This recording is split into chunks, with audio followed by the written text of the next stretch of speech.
클리셰라는 프랑스어가 있습니다. 혹시 들어보셨는지 모르겠습니다. 그런데 원래 이 클리셰라는 말은 인쇄소에서 사용하는 연판을 뜻합니다. 글자를 찍어내는 연판을 의미하지요. 그런데 문화 예술계에서는 이 클리셰를 조금 다른 식으로 사용을 하기 시작했습니다. 문화 예술 영역에서는 무엇보다도 창의성이 필요하죠. 새로움이 필요한 것 아니겠습니까? 그래야 사람들에게 영감을 불어넣을 수 있고 감동을 줄 수 있기 때문에 그렇습니다. 그래서 문화예술계에서도 클리셰라는 말을 사용을 하는데, 그때는 진부하고 상투적인 혹은 판에 박힌 것 등의 의미를 지닌 말로 바꾸어 사용하게 되었습니다. 그런데 이 클리셰라는 말이 더 일반화되어서 요즘은 이렇게 사용이 되고 있습니다. 늘 되풀이되는 것 또는 반복되는 것. 그러니까 우리의 일상생활뿐만 아니고 특별히 신앙생활에서도 가장 우리를 힘들게 하는 것, 어떤 면에서는 가장 위험한 것이 클리셰일 수 있다는 말이죠. 시간이 지나도 삶의 변화를 별로 경험하지 못하고 더욱이 열매 맺는 것조차 아예 관심이 없는, 그것이 바로 영적인 클리셰가 가져오는 정세라고 볼 수가 있습니다. 영적인 위기라 볼 수가 있죠. 그래서 오늘 나눌 말씀의 주제는 열매 맺지 못하는 묵은 땅을 기경하는 것입니다. 클리셰의 영성을 버리고 이제는 좀 우리 삶의 변화와 새로움을 경험하고 우리의 삶을 통해서 정말 하나님께서 기뻐하시는 열매들을 맺는 자리까지 나가자는 것입니다. 그런데 이 묵은 땅이 어렵고 힘들게 사는 사람들, 너무 지쳐서 너무 힘들어서 땅을 경작할 수 없을 정도로 바빠서 그게 아니라는 겁니다. 오늘 호세아 선지자를 통해서 주는 말씀을 우리가 유심히 보아야 할 텐데요, 일단 시대적인 배경을 조금 살펴보면 우리에게 도움이 될 것 같습니다. 오늘 본문을 기록한 호세아 선지자는 이스라엘 역사상 솔로몬 왕 이후에 가장 정치적으로 경제적으로 안정을 누렸던 여로보암 2세라는 왕이 북이스라엘을 통치하는 그 시기에 주로 활동했던 인물입니다. 여로보암 2세는 주전 787년부터 747년까지 40년 혹은 41년을 통치했던 왕입니다. 솔로몬 이후에 가장 영토가 넓었습니다. 그리고 정치적으로 경제적으로 안정이 되어 있었기 때문에 요즘 말로 안락한 삶을 살 수 있었습니다. 나라가 부강했습니다. 그런데 백성들 가운데는 우상 숭배의 죄가 도를 넘었고 그 사회는 심히 불의했습니다. 불의로 가득 찼습니다. 그래서 하나님께서 원하시는 공의와 인애, 거룩한 열매들을 그 땅에서는 더 이상 찾아볼 수가 없었습니다. 그래서 하나님께서는 호세아 선지자를 통해서 최후 통첩을 하시게 됩니다. 너희 묵은 땅을 기경하라. 다른 때가 아니고 지금 묵은 땅을 기경하라, 그렇게 말씀을 하고 있습니다. 여기 묵은 땅은 문자적으로 굳은 땅입니다. 굳어버린 땅입니다. 그래서 제대로 기경한 적이 없이 계속해서 방치된 땅을 묵은 땅이라 이렇게 부르게 되는 것입니다. 그렇지만 호세아 선지서의 전체적인 맥락, 상황을 볼 때, 시대적인 배경을 볼 때 여기 묵은 땅은 하나님의 말씀이 뿌리 내리지 못하는 이스라엘 백성들의 마음 혹은 삶이라 그렇게 볼 수가 있는 것이죠. 정말 하나님을 찾고 또 하나님께로 돌아와서 말씀에 순종해서 정말 공의와 그리고 인애와 거룩한 열매를 맺는 백성으로 그들이 남든지, 그렇지 않으면 멸망의 길을 갈 것인지 이제 이스라엘은 선택해야만 했습니다. 그러나 이스라엘 백성들은, 특별히 호세아 선지자 시대의 이스라엘 백성들은 묵은 땅을 끝까지 방치한 대로 버려두게 됩니다. 그래서 여로보암 2세 통치 말기로부터 20여 년이 지난 후에 북이스라엘은 아수르라는 나라에 의해서 완전히 나라가 없어지고 맙니다. 언젠가도 말씀드린 것처럼 바로 그 북이스라엘이 왕국으로 삼았던 그곳에 이방인들이 들어오게 되고 거기서 혼혈족들이 생기기 시작했습니다. 그 사람들이 바로 사마리아인들이 되는 것입니다. 유대인들과 철저히 원수지간이 되는 그런 백성으로 남게 되는 것이죠. 오늘 저희들도 결단해야 합니다. 스스로 무너질 것인지, 그러지 않으면 묵은 땅을 기경하여 열매 맺는 삶을 제대로 한번 살아볼 것인지. 이제 결단을 위해서 우리가 몇 가지 작은 주제를 가지고 좀 말씀을 살펴볼까 합니다. 첫 번째 주제는 열매의 부재입니다. 한번 따라해 보시겠습니까? 열매의 부재. 열매가 없다, 그런 뜻입니다. 열매가 없는 것에 대해서 이제 우리들도 좀 아파할 줄 알아야 된다, 그런 뜻이에요. 때로 우리는 우리가 계획한 대로 일이 풀리지 않을 때에 계속해서 시험에 낙방을 한다든지 성적이 제대로 오르지 않는다든지 계속해서 뭔가 일을 제대로 하려고 하는데 제대로 풀리지 않고 가정에는 어려움이 생기고 이럴 때는 저절로 무릎이 꿇어져요. 하나님 앞에 겸손해질 수밖에 없는 것입니다. 그런데 열매 맺지 못함에 대해서는 그렇게 아파하지 않아요. 내가 시간을 어떻게 들이든 내가 힘을 어디에 쏟든 어떻게 살든 정말 하나님께서 나의 삶을 보실 때에 정말 나에게 주신 이 한 번밖에 없는 인생을 통해서 하나님께서 기대하시는 것이 있는데 내가 기대에 못 미치는 것은 아닌가? 하나님께서 원하시는 열매를 제대로 맺고 있는가? 이런 질문들은 거의 던지지 않는다는 뜻이에요. 그리고 그냥 또 살아버리는 클리셰의 그런 삶을 우리는 계속해서 살 수 있는 위험이 있기 때문에 열매의 부재에 대해서, 열매 맺지 못함에 대해서도 우리는 놀랄 필요가 있고요, 아파할 필요가 있는 것입니다. 12절 13절을 제가 한번 읽어보겠습니다. 너희가 자기를 위하여 공의를 심고 인애를 거두라. 너희 묵은 땅을 기경하라. 지금이 곧 여호와를 찾을 때니 마침내 여호와께서 오사 공의를 비처럼 너희에게 내리시리라. 너희는 악을 바꿔라 죄를 거두고 거짓 열매를 먹었나니 이는 내가 내 길과 내 용사의 만함을 의뢰하였음이라. 이스라엘 백성들은 공의 대신에 악을 심었고요, 그 결과 인애의 열매가 아니라 죄의 열매를 거두게 되었습니다. 심었던 대로 거두게 된 것입니다. 그러나 죄를 거뒀음에도 불구하고 묵은 땅을 기경하고 내가 한번 제대로 하나님의 거룩한 백성으로 살아보겠다, 이런 마음들이 그들에게는 전혀 없었습니다. 전혀 영적으로 동료가 없었습니다. 움직임이 없었습니다. 그 이유가 무엇일까요? 그 이유 한 단어로 우리는 지배할 수 있습니다. 저희들은 그 단어에 좀 주목을 하고 좀 더 관심을 기울여야 할 것입니다. 그들에게 먹을 만한 무엇이 있었다고요? 본문에 보면 악을 바꿔라 죄를 거두고 거짓 열매를 먹었나니, 그들에게 먹을 만한 거짓 열매가 있었다는 것이에요. 참 공교롭게도 거짓 열매가 풍성하면 풍성할수록 영적으로는요 더 침체하게 되고요, 묵은 땅을 갈고자 하는 그런 마음은 없어진다는 것입니다. 거짓 열매가 도대체 무엇일까요? 일단 이렇게 그림을 한번 그려보셔도 좋을 것 같습니다. 음식점, 레스토랑 입구 창가에 보면 손님들에게 메뉴를 소개하기 위해서 전시되어 있는 모조, 인조로, 주로 플라스틱 같은 것으로요 만든 음식의 그런 모조품들이 있어요. 조금 그림이 그려지나요? 훨씬 빛깔도 좋고요, 실제로 상에 내어놓는 음식보다 더 먹음직스러워요. 먹을 수 있나요? 먹을 수 없어요. 때로는 과일도 모조품이 있어요.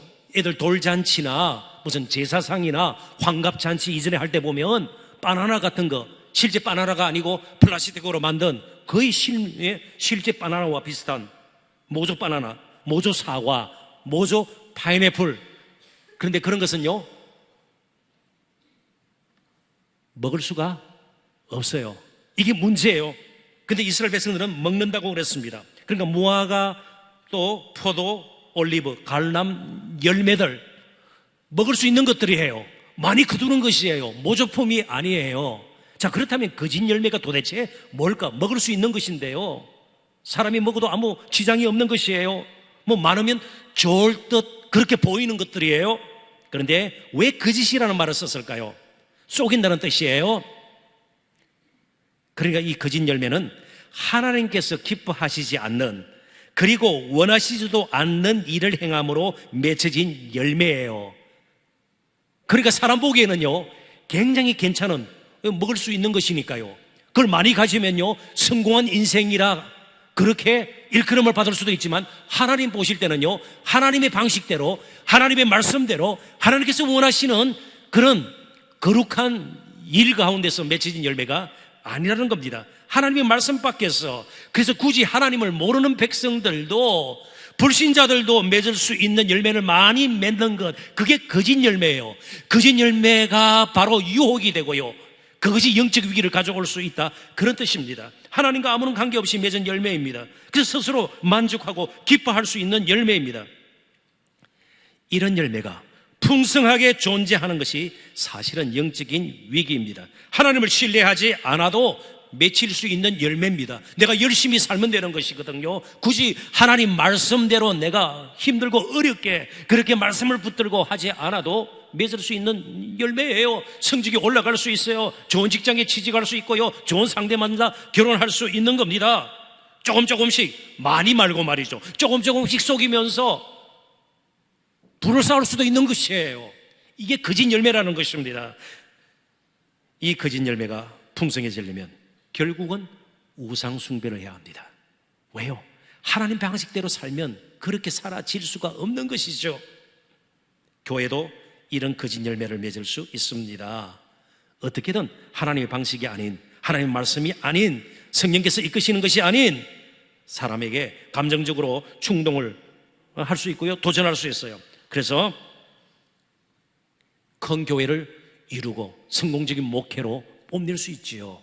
근데 그게 때로 거짓 열매일 수, 하나님께서 인정하지 않는 열매일 수 있는 겁니다. 교회 건물이나 시설을 자랑하는 것이죠. 때로는 특정 사역에 대해서 지나친 자부심을 가지고 스스로 교만한 마음을 품을 수도 있는 것이죠. 언제든지 우리에게는 거짓 열매의 유혹이 있다는 것을 우리는 한시라도 잊어서는 안 됩니다. 그건 하나님에 대한 무지요, 불신의 그런 흔적이기 때문에 거짓 열매를 우리는 너무 즐겨서는 안 되는 겁니다. 거짓 열매에 대해서 우리는 심각한 고민을 할 필요가 있습니다. 오히려 거짓 열매가 빈약할 때, 잘 맺혀지지 않을 때, 자꾸만 실패를 거듭할 때에, 경제적으로 어려워질 때에, 몸에 병이 났을 때에, 가정에 큰 시험거리가 생겼을 때 오히려 하나님께 더 가까이 나갈 수 있고요, 우리의 묵은 땅이 기경이 될 수 있고요, 영적인 성장을 가져올 수가 있는 겁니다. 근데 오늘 이어지는 말씀을 보면은 결국 참된 열매를 맺지 못하는 거짓 열매만 풍성하게 거두는 땅은 전쟁터로 변할 것이라, 그렇게 하나님께서 경고하고 있습니다. 지금 나 자신이, 우리 가정이, 그리고 우리 교회가 어떤 열매를 맺고 있는지 스스로 살펴보아야 합니다. 저 자신도 마찬가지예요. 그냥 괜찮은 목회자처럼 행세하고 말이죠, 하나님께서 정말 기뻐하시고 하나님께서 바라시는, 원하시는 방식대로 목회를 하지 않고 뭔가 내가 이룬 것처럼 그렇게 자부심을 가지고 행세하는 것, 거짓 열매죠. 하나님께서 싫어하시는 것이죠. 그래서 좀 더 본문을 여러분들께서 좀 더 쉽게 이해하도록 제가 한 학자의 말을 인용할까 합니다. 그리고 제가 인용하는 이 학자가 요즘 강의도 참 잘하고요, 간증도 많이 합니다. 그분의 강의나 간증이 유튜브로 많이 올라가 있으니까 한 번쯤은 한번 들어보십시오. 법철학자인 울산대 법학과 이정훈 교수라는 분이 있습니다. 이분은 원래 굉장히 기독교를 싫어했습니다. 교회를 너무너무 싫어했습니다. 그래서 이 기독교의 흔적을 이 땅에서 쥐어버리려고 그렇게 예를 썼던 사람입니다. 그러다가 예수를 믿게 되고요, 사람이 완전히 변한 것이죠. 그러면서 교회 안으로 들어왔습니다. 교회 안에 들어와서 목회자들을 만나보고 교회 지도자들을 만나보고 그리고 또 성도들을 만나보고 교회의 모습을 보면서 이분이 한 말이에요. 제가 직접 인용을 할게요. 제가 종자연 종교자유정책연구원, 바로 이 단체는 정말 기독교를 말살하기 위한 단체입니다. 근데 그분이 핵심 연구원으로 있었다는 거죠. 그분의 말입니다. 그래서 열심히 반기독교적인 정책이나 활동을 개발하고 또 펼치기 위해서 온갖 노력을 다했습니다. 그런데 예수 믿고 교회 안으로 들어와 보니 지금 한국 기독교는 종자형 같은 데서 예를 쓰지 않아도 되겠다는 생각이 들 정도입니다. 종자형 같은 데서 어떻게든 교회를 무너뜨리려고 할 필요 없이, 무슨 뜻이에요? 스스로 병들고 무너지고 있다, 그런 뜻입니다. 예수님과 복음에서 점점 멀어져가는 거짓 열매에 배불러 있다는 거예요. 거짓 열매에 배불러 있다는 것이에요. 목회자도 거짓 열매에 배부르게 되면요, 목자의 모습이 아니에요. 무슨 회사 CEO 모습을 드러내고 있어요. 교회 건물의 화려함, 그런 것을 가지고 열매 맺었다? 아니죠. 초대교회는 어땠습니까? 예배 장소가 없었고요, 피격받는 가운데서 가장 이스라엘 백성들이 부정하게 여겼던 시체들이 있는 카타콤, 지하, 바로 무덤에서 그들은 예배했습니다. 그게 하나님이 안 계셨을까요? 아니요. 너무 우리식으로 판단하고 계산해서 거짓 열매 많은 것에 대해서 우리가 미혹되어서는 안 된다는 겁니다. 조금 적게 가지더라도, 조금 손해보더라도 그래도 하나님께서 원하시는 대로 우리는 살아야죠. 하나님께서 이끄시는 대로 우리 인생을 맡길 필요가 있지 않겠어요?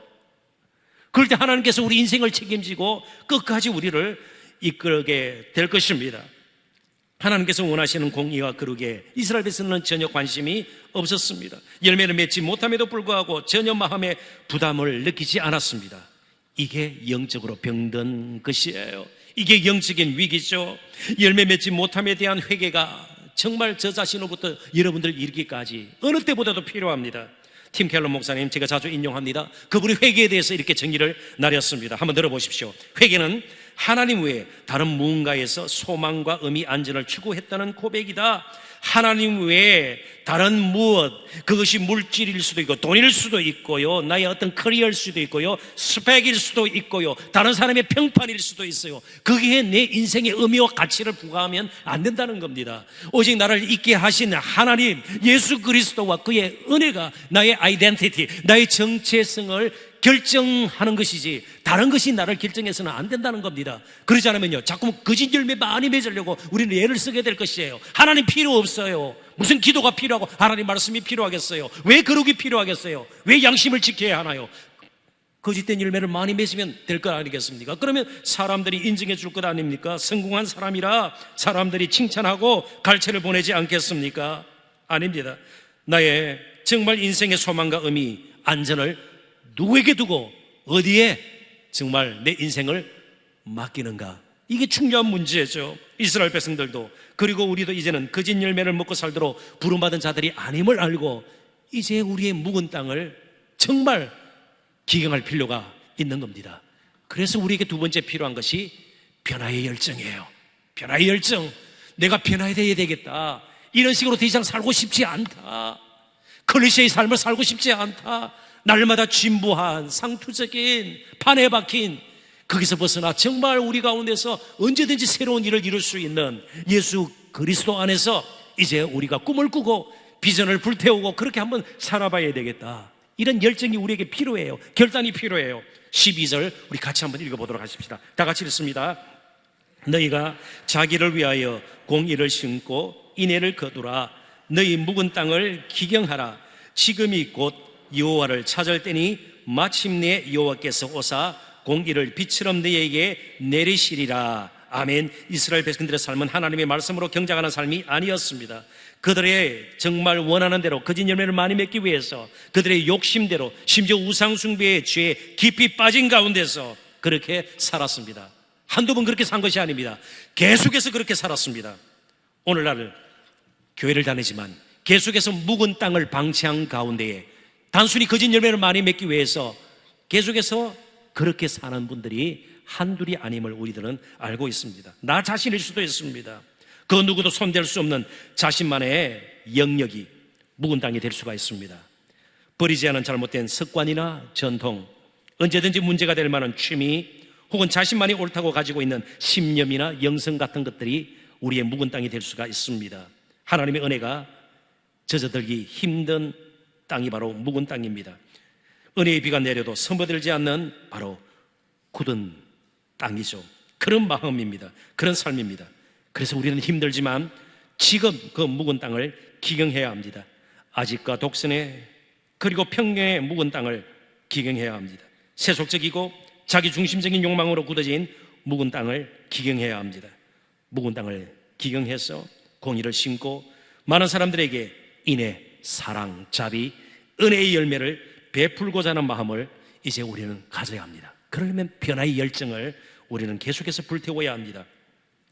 우리는 계속 변화를 받을 필요가 있습니다. 이제 가장 쉬운 질문입니다. 자, 그렇다면 누가 먼저 변화를 받아야 할까요? 누가 먼저 변화를 받아야 할까요?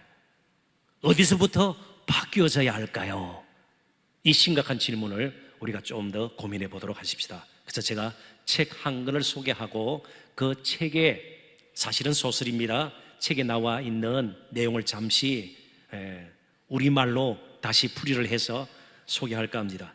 오래전입니다. 1921년에 이 책이 나왔습니다. 단편 소설이에요. 그러니까 거의 100년 전쯤에 현진건 작가라는 분이 술 권하는 사회라는 단편 소설을 썼습니다. 이 소설에 나오는 이야기를 제가 조금 각색해서 다듬어서 여러분들에게 소개를 합니다. 한번 들어보십시오. 매일 밤 남편이 술에 취해서 늦게 들어오는 거예요. 하루 이틀이 아니에요. 매일 밤 술에 취해서 들어옵니다. 근데 이 남편이 형편없는 사람이 아니에요. 신식 교육을 받은 유학까지 다녀온 엘리트입니다. 그런데 계속해서 술 마시고 밤에 늦게 들어오는 거예요. 그래서 아내가 참다 따지게 되었습니다. 왜 밤마다 이렇게 술에 취해서 늦게 기가를 하는 거요? 이렇게 따지는 아내를 향해서 남편이 말합니다. 내가 술을 먹고 싶어서 먹었단 말이요. 내가 술을 먹고 싶어서 먹었다, 그런 뜻이 아니에요. 이 말을 듣고 아내가 그래도 남편을 사랑하는 아내였던 것 같아요. 이렇게 푸념을 합니다. 조용히. 그 몹쓸 사회가 왜 술을 권하는고? 소설 제목이 뭐라고요? 술 권하는 사회입니다. 그런데 아내가 이렇게 나지막하게 이 그 몹쓸 사회가 왜 술을 권하는고?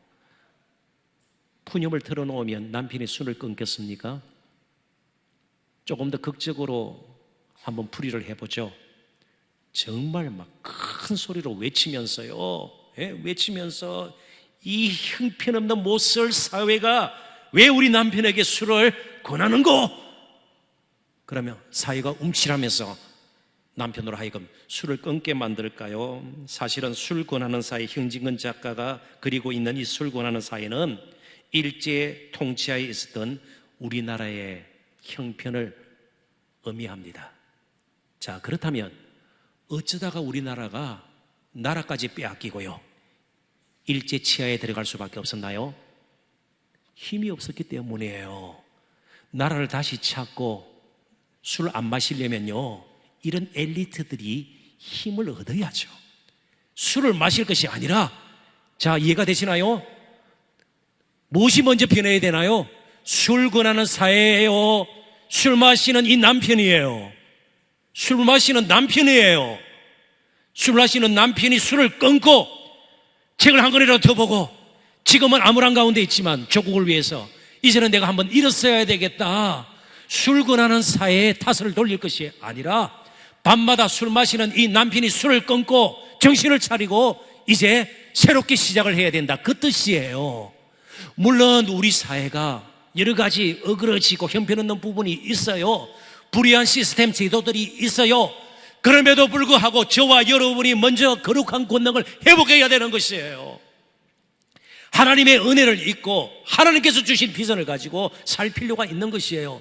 그러지 않으면 기껏 잘 믿는 것이 거룩한 열매를 맺기보다 거짓된 열매 많이 맺어서 그걸 성공이라 생각하고 그걸 축복이라 생각하고 다른 사람에게 예수 믿었더니 이렇게 되었다, 그건 거짓이에요. 하나님께서 속지 않는다, 그 말이에요. 사람에게는 잘 보일지 몰라도 자신을 속인 것이고 하나님 앞에 그것은 속임수라는 것입니다. 누가 변해야 합니까? 바로 설교하는 저가 변해야 되고요. 여러분 한 분 한 분이 먼저 변해야 됩니다. 그래서 다른 사람을 탓하기 전에, 다른 그 무엇을 탓하기 전에, 심지어 교회도 사회도 여러 가지 고칠 점이 많아요.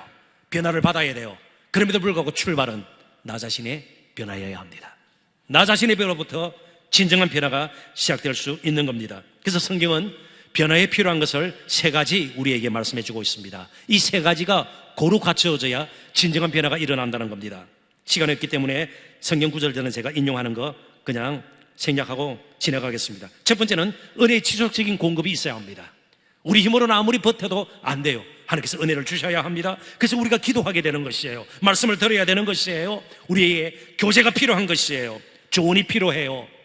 또 공동체의 도움이 필요해요. 그래서 모임이 필요한 것입니다. 은혜의 지속적인 공급이 필요합니다. 두 번째는 말씀을 통한 각성, 깨달음이 있어야 되는 겁니다. 갱신은 나 자신의 깊은 곳에서부터 말씀이 우리를 움직이기 시작할 때 시작이 되는 겁니다. 깨달아야 되는 것이에요. 그리고 마지막으로 실제적으로 우상으로부터 돌이켜서 하나님께로 돌아가야 합니다. 숨겨놓은 우상들이 계속 우리 마음속에, 우리의 삶 속에 자리 잡고 있는 이상 우리에게는 변화는 불가능합니다. 묵은 땅을 결코 기경할 수가 없는 겁니다. 우상을 놓지 않고 우상과 함께 하나님께 돌이킨다는 것은 불가능합니다. 우상을 버리지 않는 회개는 존재하지 않습니다. 하나님만 섬기기로 작정할 때 그때부터 변화가 일어납니다. 사랑하는 성도 여러분, 지금 우리의 형편이 어떻습니까? 은혜를 사모합니까? 그러지 않으면 그냥 예배 형식적으로 그냥 말 그대로 진부한 상투적인 습관적으로 예배 자리에 앉아 있습니까? 그게 클리셰죠. 정말 은혜를 사모합니까? 내가 변화해야 되겠다는 그런 생각이 있습니까? 이 예배를 통해서 내가 한 가지라도 고치고 정말 이제 거룩한 텀이 생겼어, 한 가지라도 난 열매를 맺고자 원한다, 그런 갈망이 우리에게 있는가 스스로에게 질문을 던져보셔야 합니다.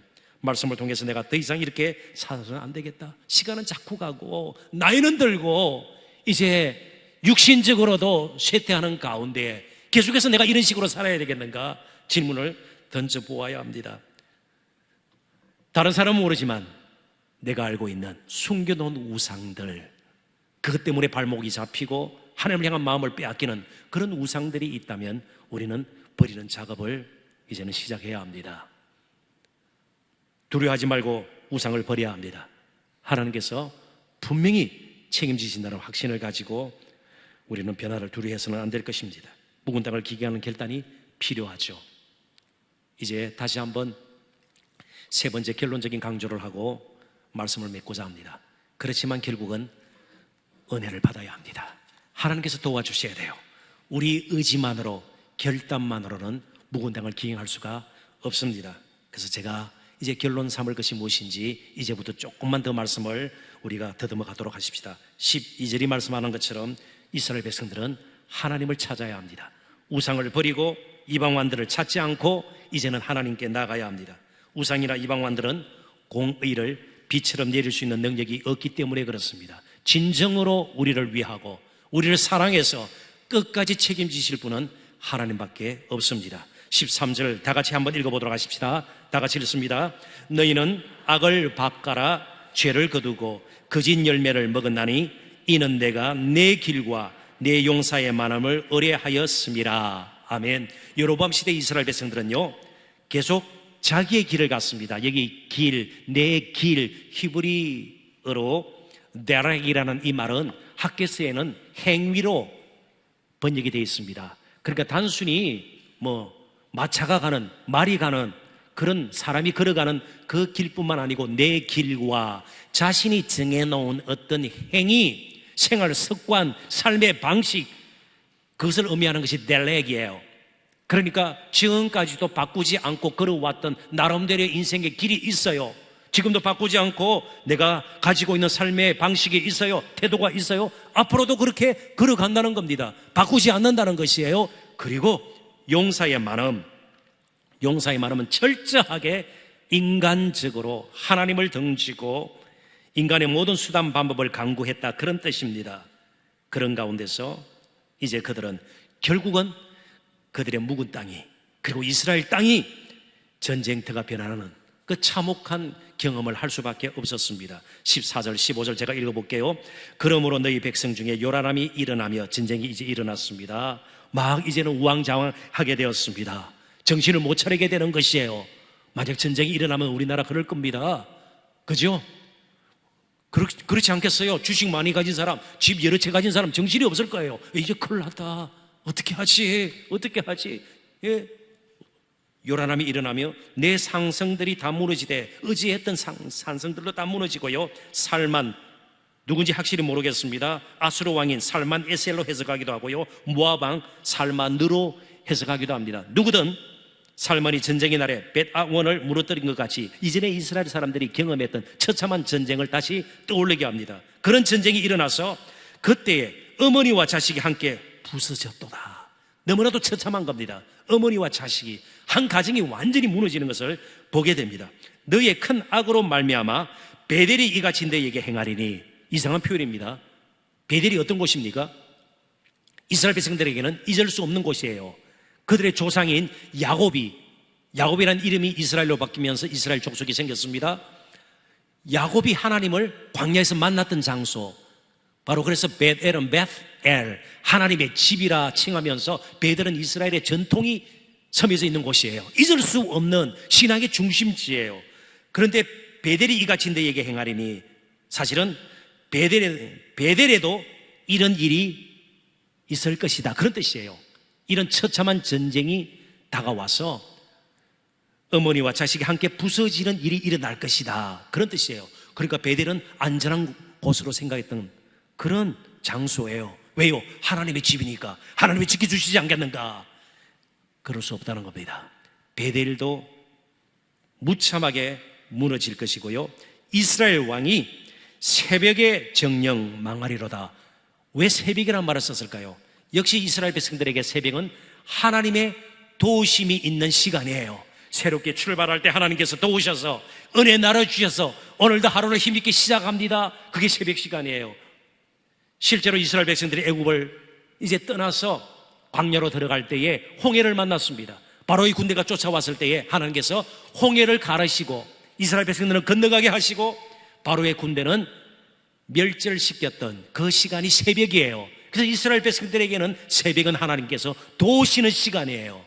아무리 어두운 밤이 있더라도 새벽은 우리의 시간이에요. 하나님께서 도우시는 시간이에요. 그래서 시편 46편 5절을 보면 하나님이 그 성중에 계심에 성이 흔들리지 아니할 것이라. 새벽에 하나님이 도우시리로다. 도움의 시간이 망함의 시간이 되는 겁니다. 가장 믿었던 시간이 아픔의 시간이 되는 겁니다. 이건 언제인지 알 수가 없어요. 베델이 어떤 식으로 우리 앞에 나타날지 몰라요. 그렇기 때문에 가장 안전한 것은 하나님께로 가는 겁니다. 가장 우리가 철저하게 어떤 어려운 가운데서도 도움을 얻을 수 있는 것은 오직 하나님밖에 없음을 우리가 알고 진정으로 하나님께 나가는 겁니다. 새날이 되어도 소망이 없는 이스라엘 백성들, 베델조차 더 이상 안전한 곳이 될 수 없는 이스라엘 백성들은 하나님께로 돌아가야 했습니다. 그런데 결국 멸망당하고 말았습니다. 이제 우리가 하나님을 찾아야 합니다. 그런데 우리에게는 소망이 있어요. 왜요? 한 분이 계시기 때문에 그렇습니다. 그분은 이 땅에 계시는 동안에도 이른 새벽에 기도하셨던 분입니다.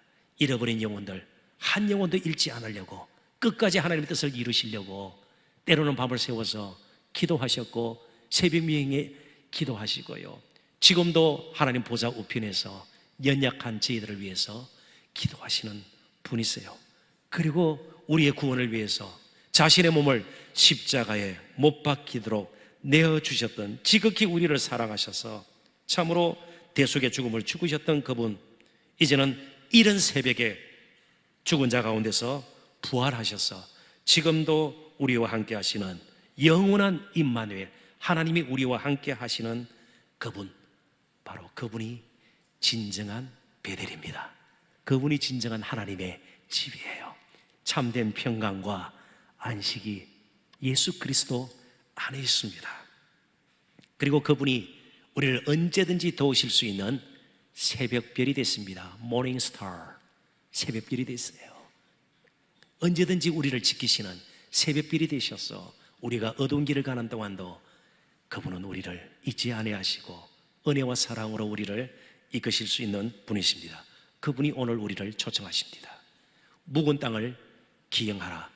또 다른 무슨 행위를 시작하라는 뜻이 아니에요. 예수님께 철저히 이제는 예수님께 나아가서 예수님과 동행하라는 뜻입니다. 철저하게 복음으로 돌아가서 그 복음의 은혜 가운데서 이제는 자신을 좀 낮추고 하나님을 붙들고 살라는 것이죠. 우리를 그토록 살아가시는 진정한 베델이신 예수님께서 제자들에게 하신 말씀 동일하게 오늘 우리에게도 하시는 줄 믿습니다. 요한복음 15장 4절 5절 읽고 말씀을 맺도록 하십시다. 다 같이 읽습니다. 내 안에 거하라. 나도 너희 안에 거하리라. 가지가 포도나무에 붙어 있지 아니하면 스스로 열매를 맺을 수 없음같이 너희도 내 안에 있지 아니하면 그러하리라. 나는 포도나무요 너희는 가지라.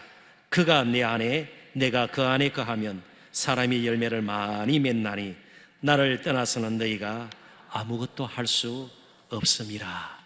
다시 한번 거짓 열매의 유혹에 빠지지 않고 정말 이제부터는 하나님께서 원하시고 기뻐하시고요 다른 사람들에게도 전해줄 수 있는 공의, 인애, 사랑, 자비 그리고 거룩한 열매를 많이 맺도록 진정한 우리의 베델이신 새벽별이신 예수님 안으로 나아가 예수님과 더불어 동행하시는 저와 여러분 되시기를 주님의 이름으로 축원합니다. 기도하십시다. 하나님 아버지.